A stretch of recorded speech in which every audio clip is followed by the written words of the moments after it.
ભારત પાકિસ્તાન વચ્ચે તણાવ સ્થિતિને ધ્યાનમાં રાખીને ગુજરાતના દરિયાઈ કાંઠાના વિસ્તારોમાં સુરક્ષા વ્યવસ્થા વધુ મજબૂત બનાવવામાં આવી છે.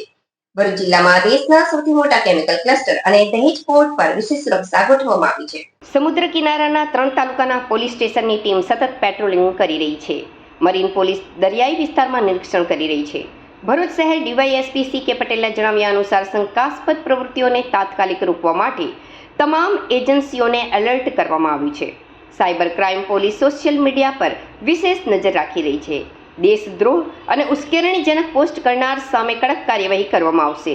જિલ્લાના મહત્વપૂર્ણ સ્થળો અને વાઇટલ ઇન્સ્ટોલેશનની સુરક્ષા વ્યવસ્થા પણ વધારવામાં આવી છે.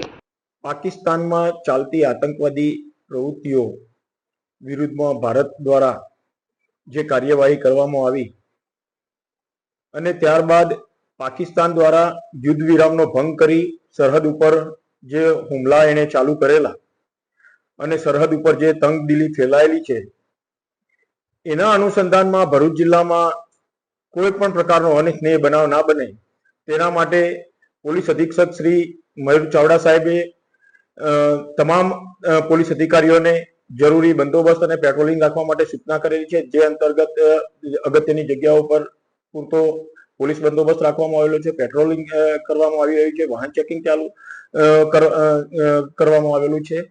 સાથોસાથ ભરૂચ જિલ્લો જે દરિયાકાંઠે આવેલો છે, દરિયાકાંઠે જે ગામ આવેલા છે અને એમાં પણ દહેજ ગામમાં જ્યાં મોટી ઔદ્યોગિક વસાહતો આવેલી છે, ઔદ્યોગિક એકમો આવેલા છે, વાઇટલ ઇન્સ્ટોલેશન્સ આવેલા છે, તે વિસ્તારમાં દરિયાકાંઠે તથા દરિયાની અંદર સઘન પેટ્રોલિંગ ચાલુ કરવામાં આવેલું છે. દરિયાની અંદર પેટ્રોલિંગ કરવા માટે બોટ રિક્વિઝિટ કરવામાં આવેલી છે, ડ્રોન કેમેરાનો પણ ઉપયોગ કરવામાં આવી રહેલો છે અને આજુબાજુના કાંઠા વિસ્તારના ગામડાના માછીમારો તથા આગેવાનોનો સંપર્ક કરવામાં આવી રહ્યો છે.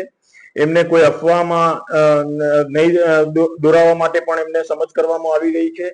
કોઈ પણ શંકાસ્પદ ગતિવિધિ જણાય તો તાત્કાલિક પોલીસને જાણ કરવા માટે પણ સમજ કરવામાં આવી રહી છે. આ રીતે તકેદારીના પૂરતા પગલા ભરૂચ પોલીસ દ્વારા લેવામાં આવી રહ્યા છે. સાથોસાથ સોશિયલ મીડિયામાં પણ કોઈ ખોટી અફવાઓ કોઈ ફેલાવતું હોય, કઈ ખોટી પોસ્ટ મૂકતું હોય તો એ બાબતે પણ સોશિયલ મીડિયા ઉપર પણ સાયબર ક્રાઇમ દ્વારા પૂરતી બાદ નજર રાખવામાં આવી રહી છે.